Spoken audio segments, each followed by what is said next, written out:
At atin pong tinutumbok ang katotohanan sa Biblia ng tunay na tagumpay ng ating mga Kristiyano.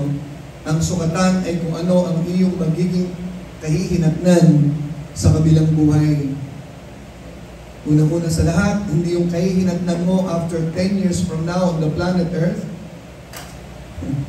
kundi anong kahihinatnan mo after your life here on Earth. In Luke chapter 16, verse 9,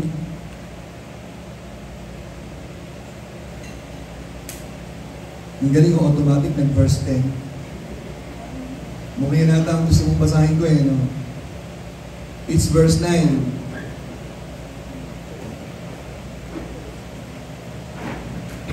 Paki-verse 8. Yan. From verse 1 to verse 7, patungkol po ito doon sa isang katiwala na naging katiwaldas,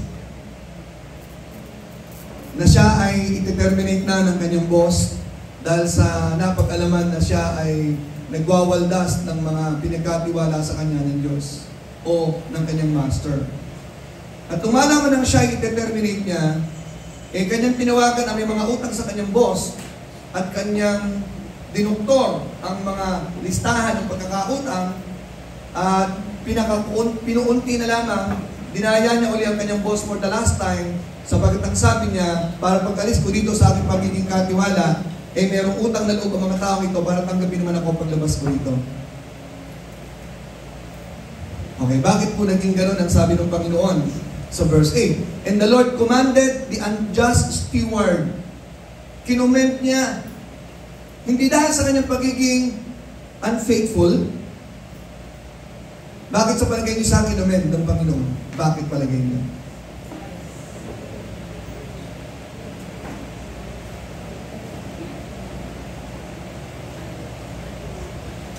Are you with me? Bakit kinukomment ng Panginoon ang unjust steward? Nandun ang sagot to, because what? He had done wisely. Ano yung wise na kanyang ginawa?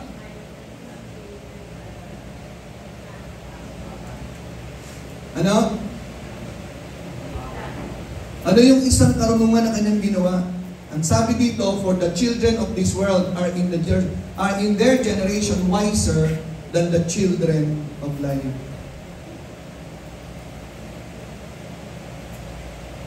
Bakit mas wiser itong unjust steward who is one of the children of this world and he is not the children of light? Mas mabuti pa ang hindi anak ng Diyos kaysa anak ng Diyos in this aspect. Ano yun? Ano yung what made him wiser?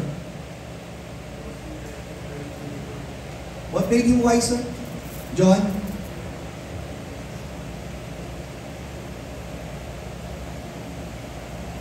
Sinong gusto sumagot what made him wiser? Meron siyang planning. So yung walang planning, hindi wise. O ano yung plano niya? What made him wiser? Meron siyang planning. Ano yung planning? Specific, ano yung pinaplano niya? Ha? Futuristic mind. Yung foresight. Ano yung foresight niya? Tungkol saan? Paghahanda sa future.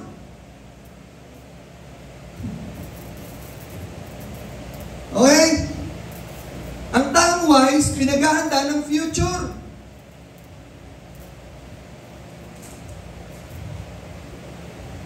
Merong isa nagkwento sa akin na siya ay nagalit kasi bumaha yung bubong, nasira yung bubong. Bumaha. Abay, magtatagulan na. Ihanda ang mga bubong. Kung kailan bumabaha na yung bahay, saka ayusin ang bubong. Mas malakas pa ang ulan sa bahay kaysa labas. Pag tag-ulan na, anong gagawin nyo? Ayusin ang bubong. Mapalad kami, wala kaming bubong. Ang bubong namin ay 4th floor eh.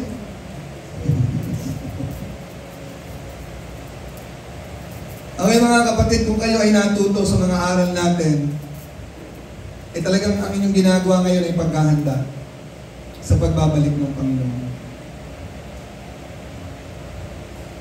Ang sabi po sa Bible, ang pagbabalik ng Panginoon is like a thief in the night. Hindi ho ina-announce, wala pong announcement ng rapture. Pero ang sabi ng Panginoon, kayong mga nakakaalam ng mga palatandaan, you will not be caught by surprise. Kasi you have been taught well. But the world and most Christians, they are not aware of my coming. I will come like a thief in the night. Meron bang magnanakaw na, uy, Ernie, magnanakaw ko sa bahay mamayang gabi ha? Okay ka lang? Umalis kayo, tsaka magtulog-tulugan ka lang ha? Hindi niyo gagawin yun. Magugulat ka rin, sa cellphone ko! Asan ang bag namin? Asan ang asawa ko? Tinangay! Pati asawa mo, tinangay.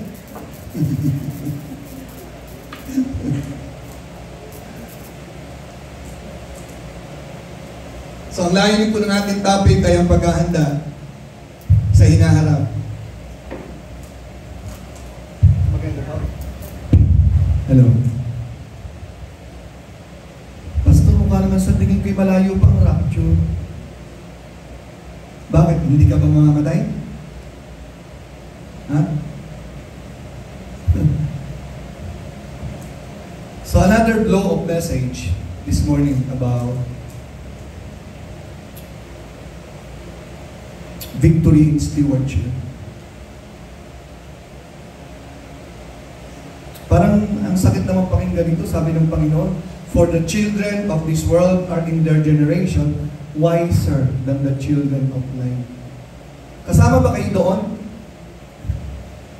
The children of this world are in their generation wiser. Papayag ka ba na wiser ka pa sa mga hindi mananampalataya? Brother Mark? Marco?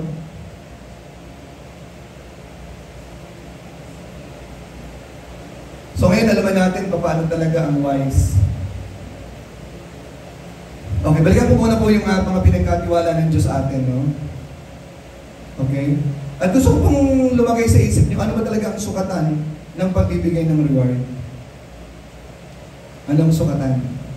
Okay? Dapat masabi niyo yun. Dapat alam niyo yun eh. Paano po ihahanda ang sarili ko sa future?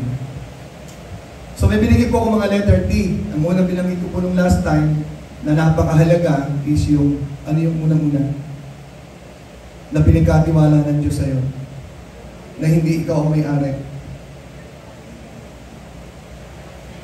Kung tayo nilang mag-usap, di sila nasagot. Ano nga mo? Alam mo kasi ganito kasi yun.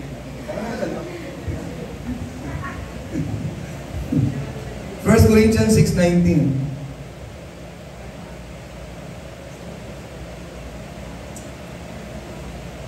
Dahil tinahanan ng Diyos ang ating katawan sa pamamagitan ng banal na Espiritu. Si Jesus Christ po ba nakatahan din sa atin? How about the Father? Jaya? Yes. Bakit Holy Ghost lang nakalagay dito?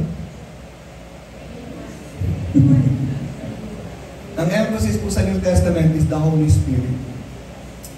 Kasi siya po yung pinaka-mover sa New Testament.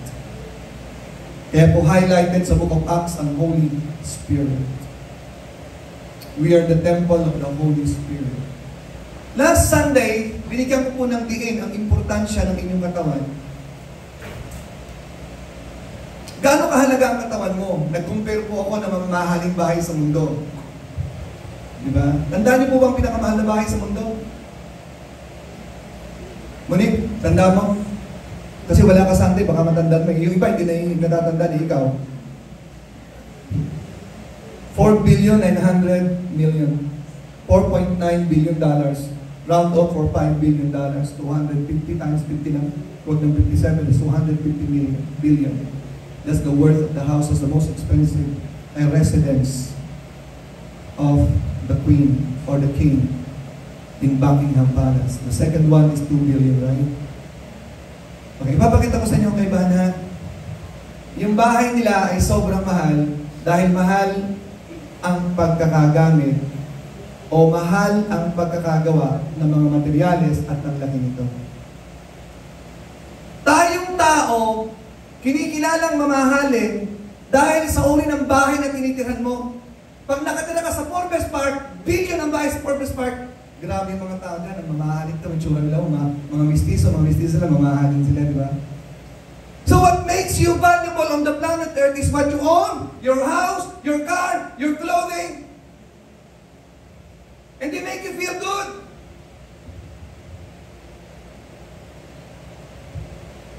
Nag-uusap kami kanina naman eh.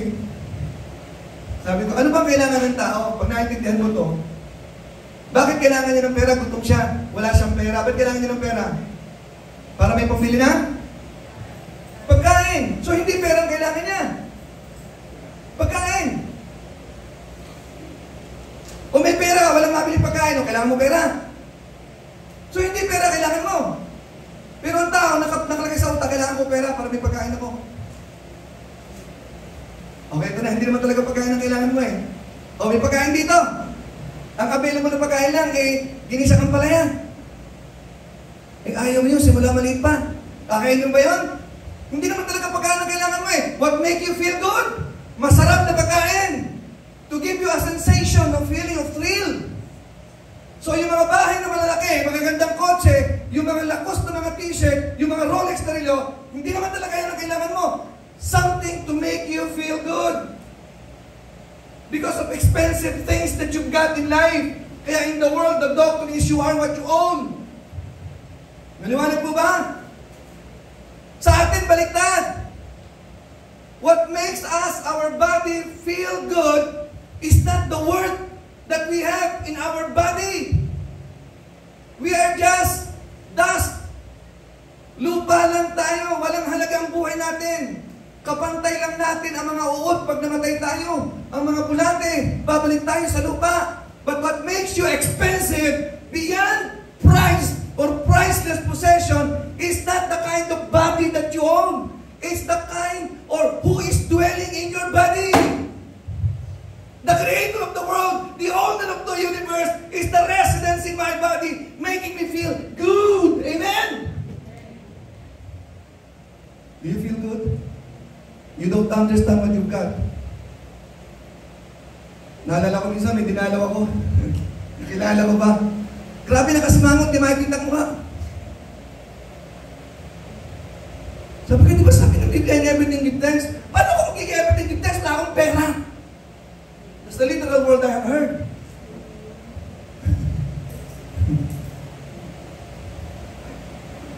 Can you still feel good without money? Can you still feel good though nobody appreciates how you look like? We feel good when everybody appreciates us. May ganda mo ng buhok mo, para kang artista. Yung kontrabida sa pelikula, sa pelikula lang naman. Di ba? What if what you hear is criticism? I don't care. My value is the presence of God in me. Ang pinapoint out ko nung nakaraan, it's not just your importance, but the intention of God why He dwelt in you. That's the biggest thing in life. What makes your body important as a steward, as the subject of stewardship, is the intention of the one who is dwelling in you. What is the intention why God is dwelling in you? It's in verse 20. And this is the measurement. This is how God will measure. This is the determining factor of the rewards that will be given to us when we go to eternity. In verse 20. Anong sabi sa verse 20? For ye are bought with a price.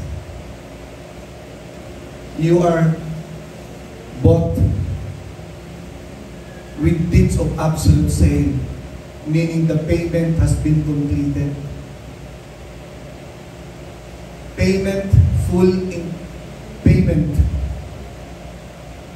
is satisfied by God, and you don't own your life. Everything in your life you don't own. To the literal meaning, into the literal sense of you own nothing, that is it. You are bought with a price. Therefore, what's next?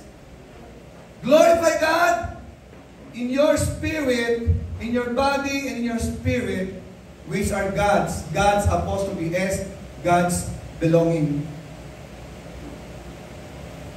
Mga kapatid, ang sukatan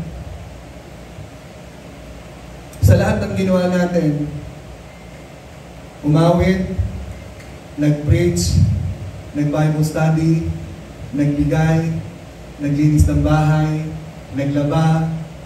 Ang sukatan sa lahat ng ginawa mo, paano mo siya? Nag-glorify. Hindi lahat ng ginagawa natin, porque spiritual na bagay, na umaawit at nag-preach, ay nag-glorify si God.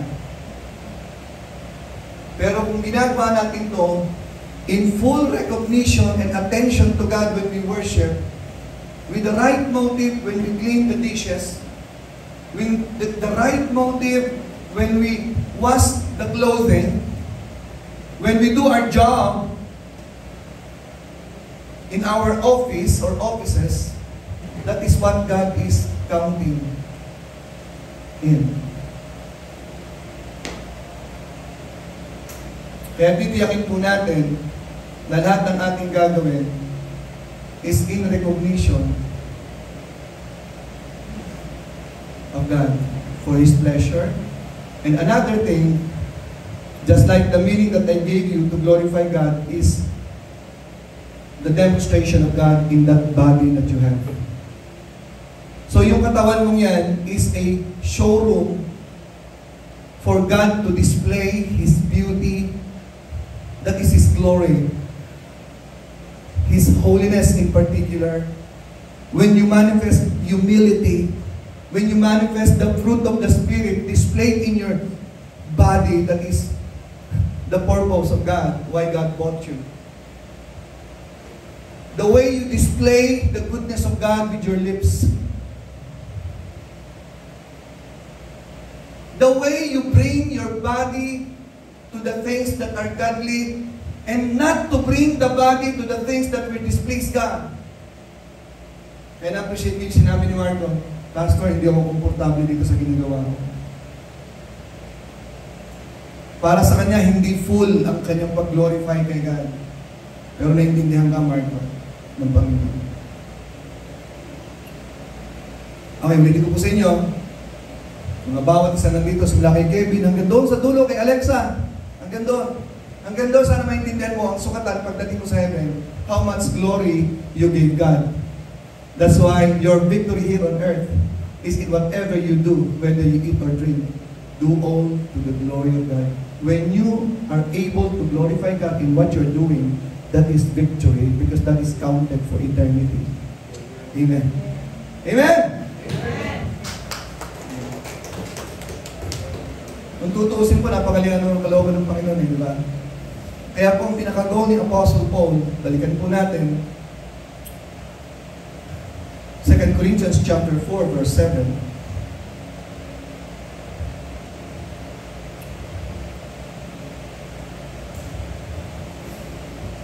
For we have this treasure in earthen vessel, that the excellency of the power may be of God and not of us. Doon po sa verse 6. For God commanded the light to shine of darkness, had shined in our hearts to give the light of the knowledge of the glory of God in the face of Jesus Christ. Verse 7. But we have this treasure in earthen vessels. Ano po yung earthen vessels? Yung katawan natin, the temple of God. But we have this treasure. What is the treasure in the earthen vessels? God made your body as His depository of Himself. The glory of God, the presence of God, is now deposited in that earthen vessel. Pakilagay nga ito sa verse na NASB. May NASB ba dyan? Wala? ASB, sige, tingnan nga natin.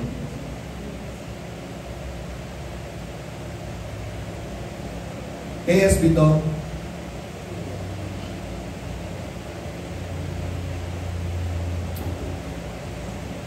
NIV. May word akong gustong hanapin eh.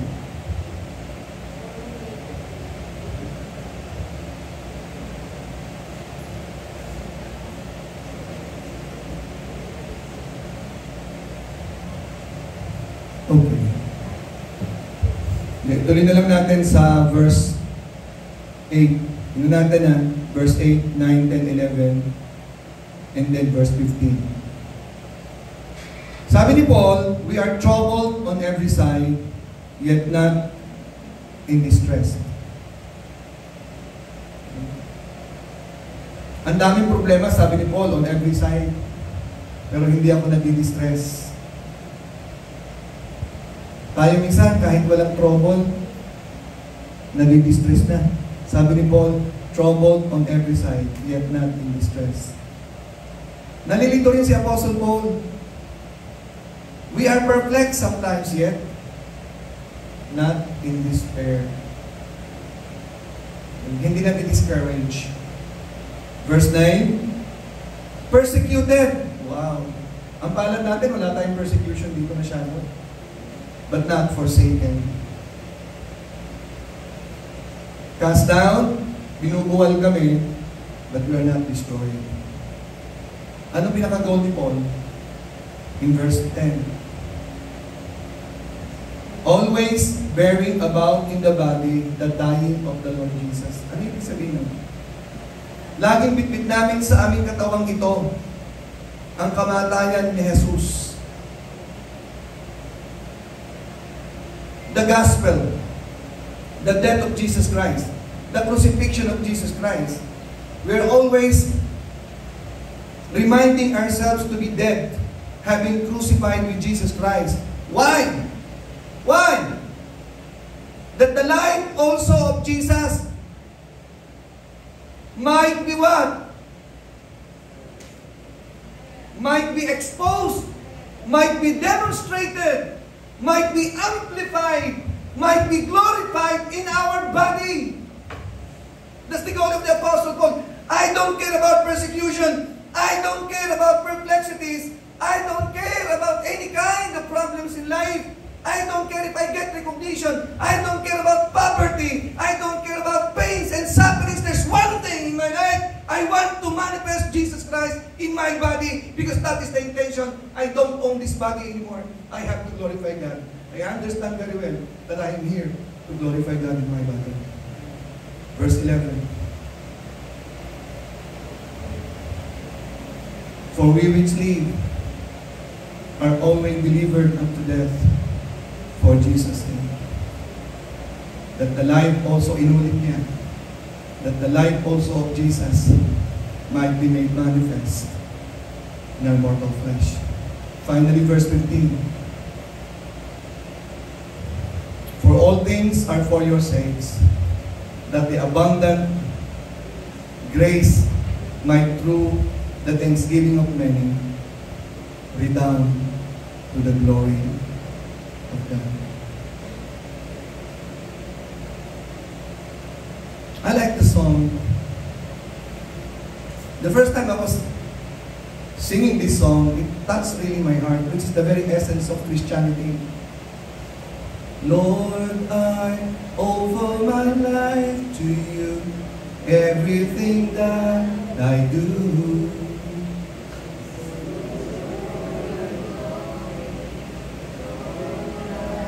Offer my life to you.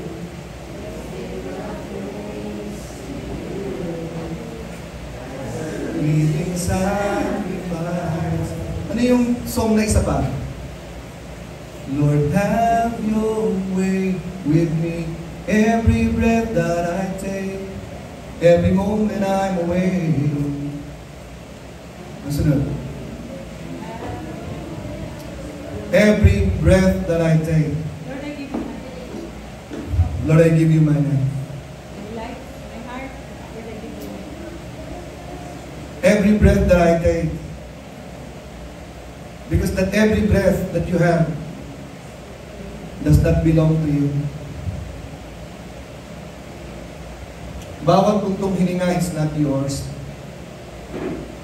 Bawat lakas na ginagamit mo upang isubo ang kutsara sa bibig mo, that's not your strength. Every penny that you receive, every single centavo, every peso that you receive, that's not yours. Kaya nalulungkot po ako, lalo na kapag natural kami naman ay nabubuhay sa love gift and honorarium, tithing and everything.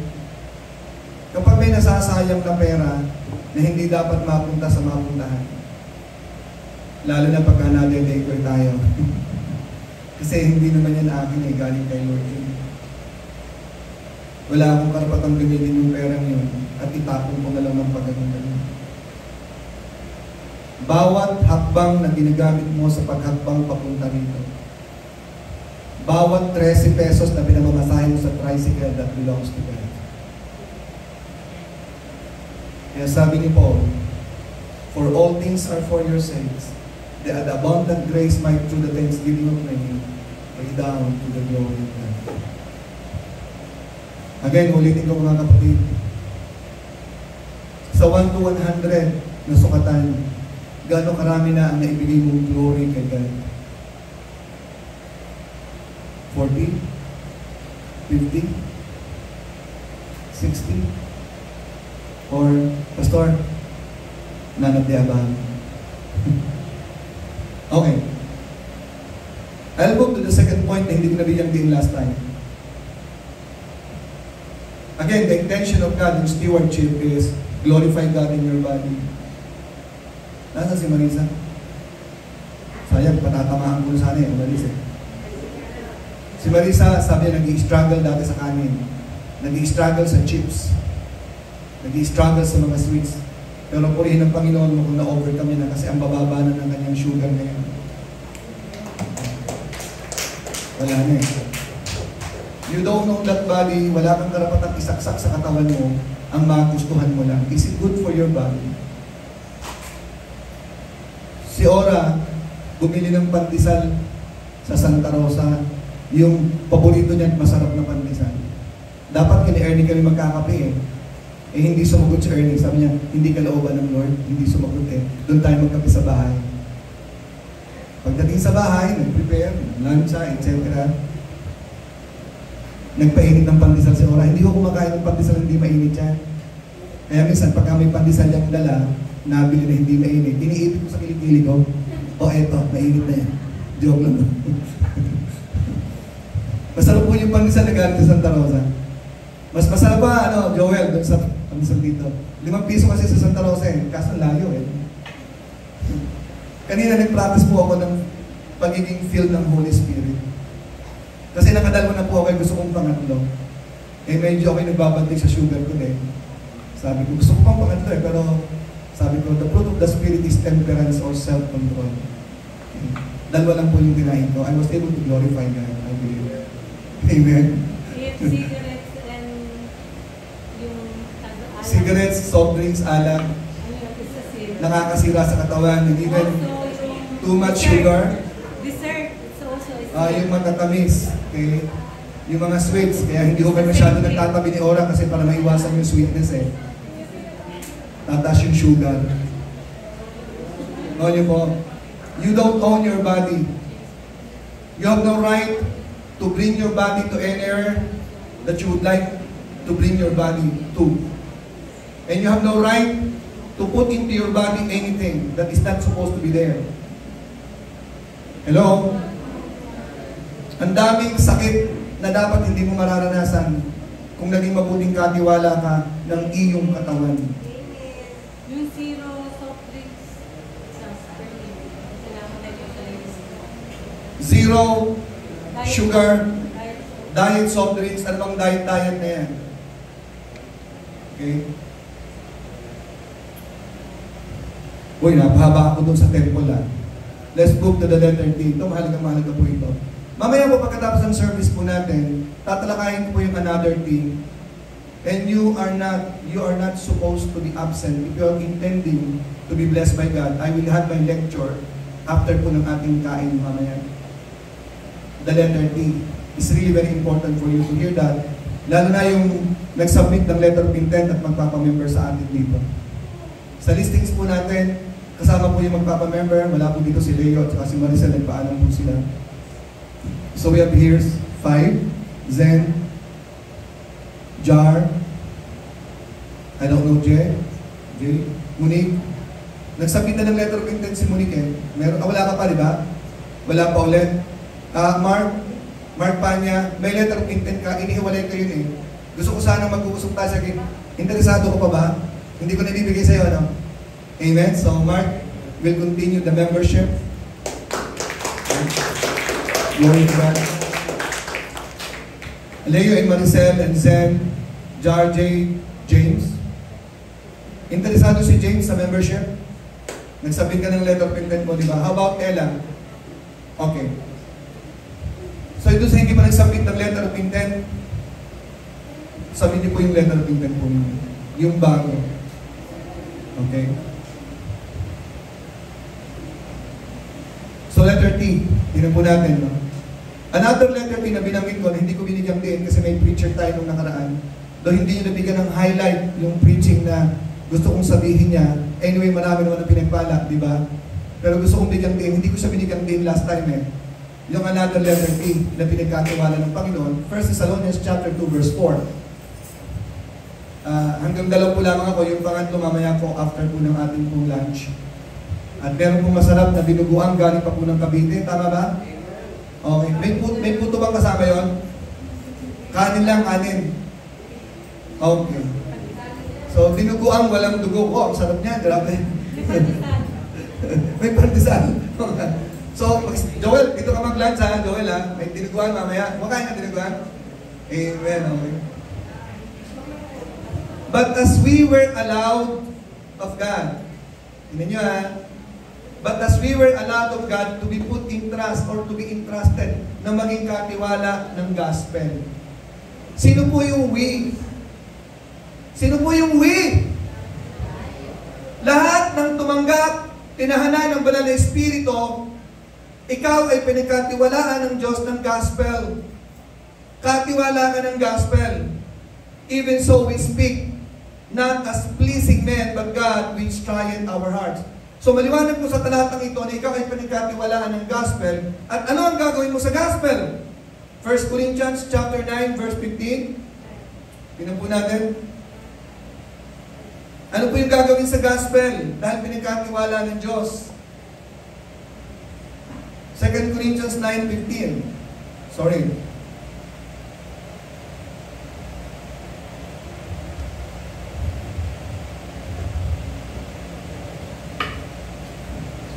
Sa verse 14 nga, tinagyan natin dito. Mukhang binigay ko na last time yun eh. Okay, balik tayo doon sa 1 Corinthians 9:14. 16 ba yun? Yung last time binigay ko? Sorry napababa. 1 Corinthians 9:16. 1 Corinthians 9:16. Ito na yung last time na binigay ko. Ang sabi dito, for though I preach the gospel, I have nothing to glory of. Grabe, no? For though I preach the gospel, I have nothing to glory of. Why? Hindi ako nagmamapurin, ako ay nagpipreach ng gospel. Bakit? Kasi ako ay pinagkatiwalaan yan. And then a necessity is laid upon me. Kaya sabi niya, kung hindi ko gagawin yan, I am cursed. Woe is me. The word woe is, aba ako, I am cursed. Sabi ni Paul, the word woe.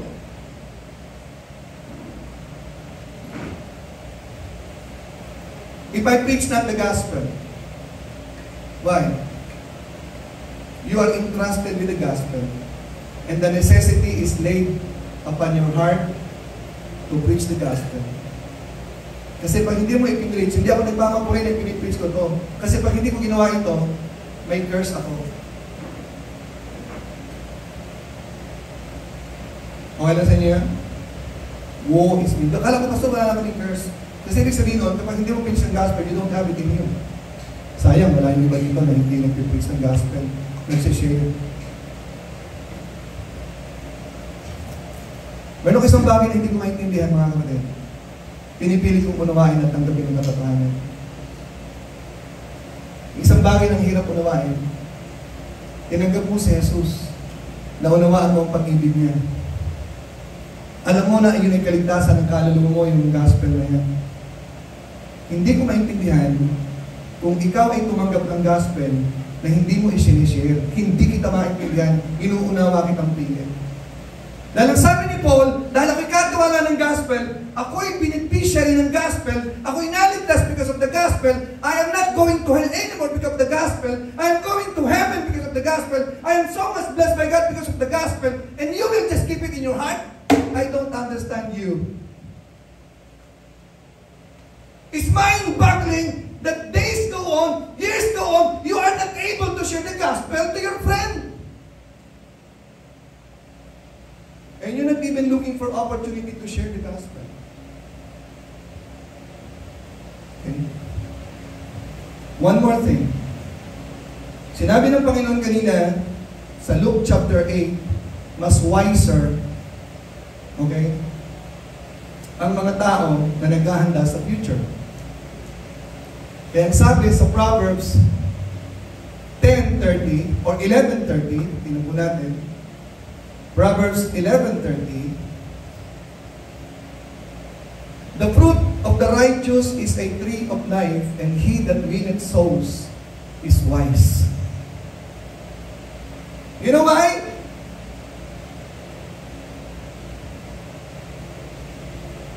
You know why? He that winneth souls is wise. Because it's in Daniel chapter 12, verse 3. Buti na lang, meron tayong ganitong verse, no?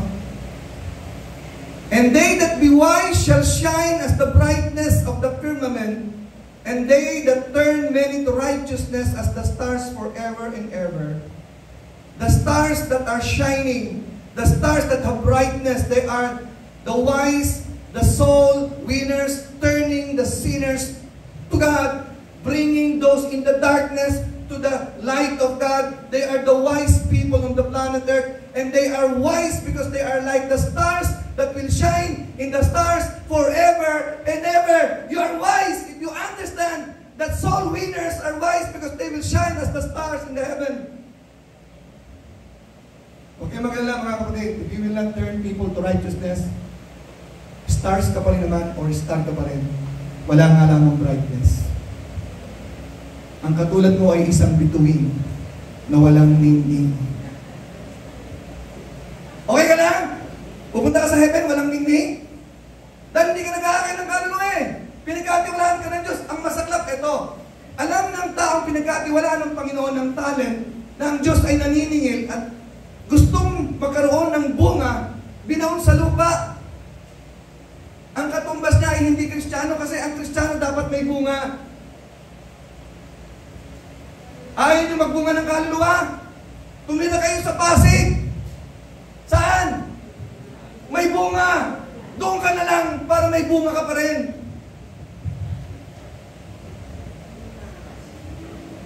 Bituin, walang ningning. Ayaw kong may makakasalubong ako sa langit na member dito sa lupa. Start ka nga doon. Pero ang dilim mo.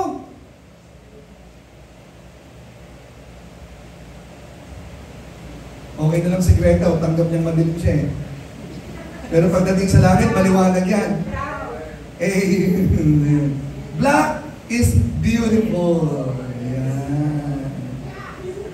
Amen? Dadalawa lang tayo dito, friends. Dalawa lang tayo. Black.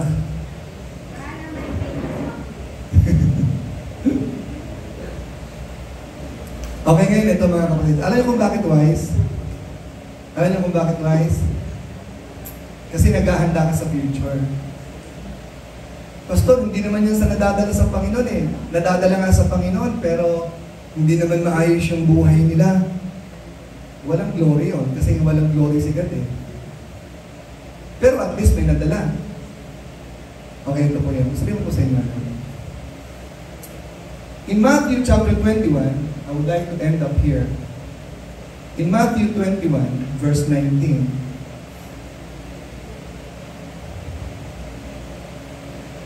tandaan niyo ang Panginoon ay nagugutom, verse 18. Now in the morning, as he returned into the city, he hungered. Si Jesus Christ ay nagugutom. Human as he was. Nagugutom, kumakain din. Okay? Sa verse 19, when he saw a fig tree in the way, he came to it. He came to it. Pumunta siya doon. Anong purpose? To eat. Okay? Naghahanap siya ng bunga, nagugutom siya. Sino sa'yo nakatikim na ng fruit of ng fig? Meron natikman mo na? Ang natikman ko ay dried fig tree, fruit, fig.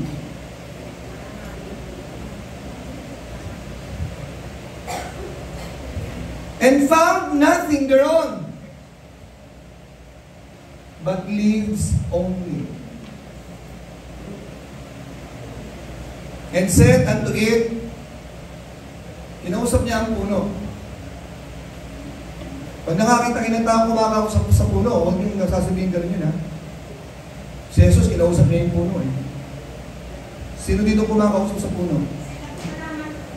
Oh, kita niya ito. Ikaw, kumakausap sa puno, ano? Pag nakita niyo kinakausap ang puno, huwag niyong isipin gano'n din ha. Ha? Yung kapre sa puno kinakausap mo? Nilipot sa iyo. Si Marisa. O Marisa, gabi na, doon ko na matulog kina Alexa. Naghihintay si Molly. Hindi makakain pag wala ako. Hindi mo. Parang may isip yung aso. Lagi siyang may kausap eh. Lagi niyang kinakausap ang aso. Understandable, di ba? Pero hindi siya gano'n ha. Kinakausap. So ang Panginoon, kinausap niya ang puno, let no fruit grow on thee.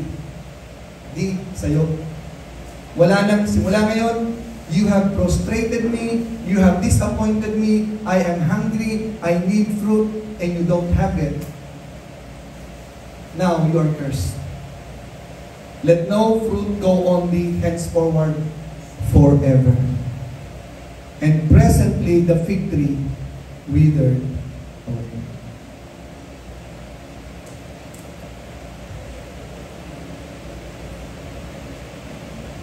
Marami mga tao na ang gagaling nila magkwento tungkol sa soul winning. Ang daming kwento, ang gagaling nilang dumaldal sa maraming bagay, pero wala namang bunga.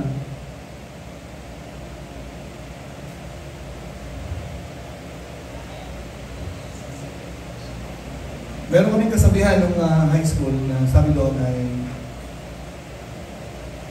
words are like leaves. Where there is no fruit, they most abound. Leaves, words are like leaves.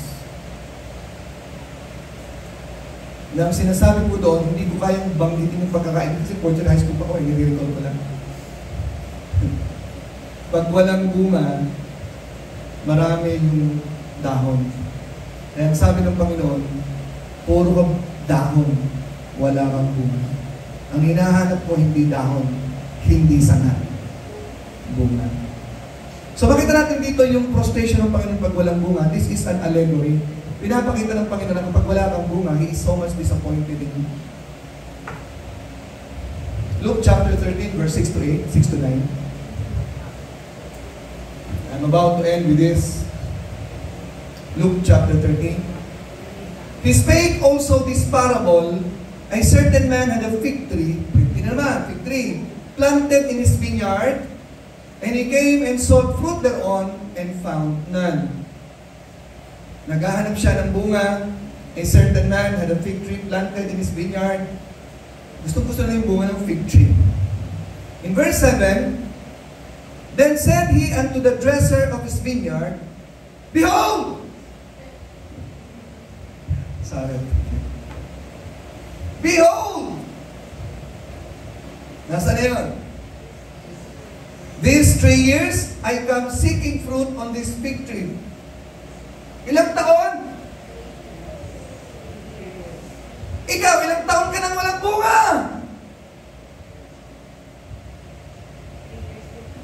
3 years din? O hindi ikaw yung tinutukoy din niya. I come seeking fruit on this fig tree and find none. For 3 years. Ilan taon ka ng Kristiyano? Ikaw? Ha? 3. Ikaw?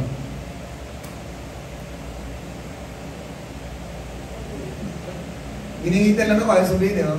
Oo, 2. Okay. Hindi ka kasama dyan. Hindi ka kasali dyan. 3 years above. Ang galing, puro 3 years below kayo, no? Okay, hindi ka kasali dito. Ang sabi ng Panginoon, putulin! Cut it down! Pabigat yan sa lupa! Sayang ang abono dyan! I am so disappointed and frustrated. Cut it down! It's useless! Hindi ako naglagay ng puno para maging puno lang. Gusto ko ay bunga. Sabi ng vine dresser in verse 8, and he answering said unto him, Lord, Jesus Christ is the one as the vine dresser, and Lord is the owner. Kanina certain man, ngayon Lord na. Pakita niyo? Let it alone this year also. Bigyan mo ng another year as an extension. Gawin natin 4 na taon.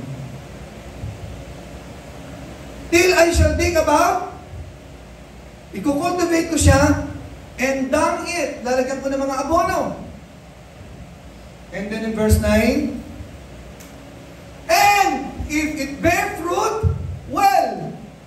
And if not, what's next? Then after that, boss, sentensyahan na natin ito. Nagawa ko ng lahat eh. Pegi itong fig tree na to. Hindi totoong fig tree to. Naloko ako nung pinagbilhan kong nagbebenta ng halaman. Mukhang fig tree lang to, pero hindi sa totoo, puputulin na natin to. Pero kung totoong fig tree to, magbubunga yan. Susubukan natin.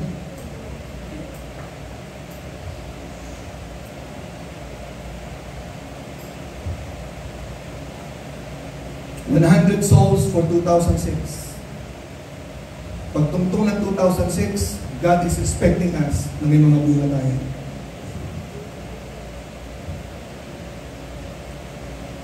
Pastor, faithful naman ako eh. Nagsusolid ako, talagang wala naman akong madala. You're giving God the glory. That is from you. Okay? Ngayon, ang tanong ito, bakit ganun ka-desirous ang Panginoon sa bunga? Una-una sa lahat, that is your preparation for eternity. Hindi dahil galit ng Diyos eh. Gusto niya maging mayaman ka at matagumpay ka sa kabilang buhay.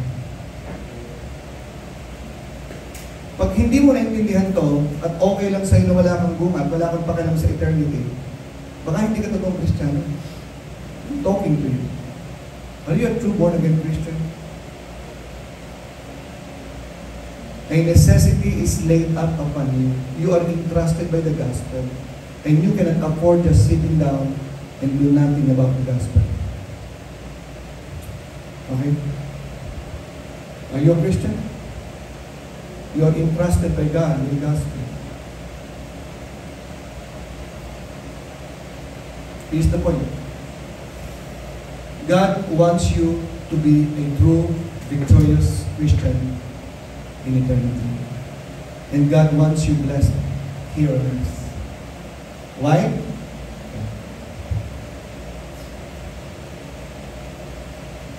John 15:8.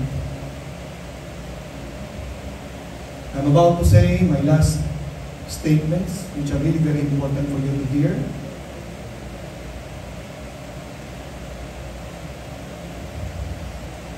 Herein is my Father glorified, that you bear much fruit. May I have your eyes on me now? Saan ka muna? Joke. Okay lang. May I have your eyes on me? Ang Diyos, pumupunta sa iyo bilang isang fig tree. Gutom siya. Naghahanap siya ng bunga. At kapag may bunga ka, you are feeding Him with glory. You are feeding God with glory. He is hungry of glory. Kaya sinabi niya sa Isaiah 48:11, my glory I will not give it to another. Glory belongs to me alone. I want glory from you. I want fruit because the end of that fruit is my satisfaction, my pleasure. Herein is my Father glorified that you bear much fruit.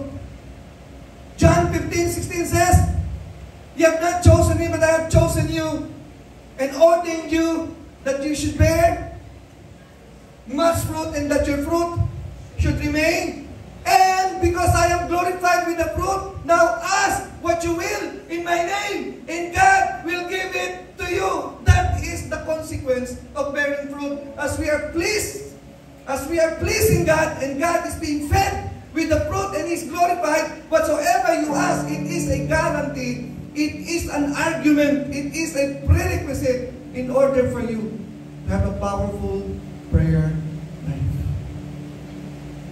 Mga kapatid, hindi ang Panginoon madamot. Kaya naghanap siya ng bunga. Gusto niya i-bless ka ng Lord. How can God bless you if you have no fruit? Lalo na yung fruit ng kabanalan as the temple of God. You are to glorify God with the fruit of righteousness and holiness. It's not just about winning souls. It's about being holy. And being holy, you cannot afford to neglect the commandment of God to bear fruit. Amen. Final verse before we pray. 1 John 3:22. If you are glorifying God with your fruit, in 1 John 3:22, and whatsoever we ask, we receive of Him. Why? Because we glorify Him. We are pleasing Him. We are pleasing God. Tayong lahat ay tumayo. Mga kapatid, I am telling you, the greatest motivation is to glorify God. If we love God, we are to glorify Him because we love Him.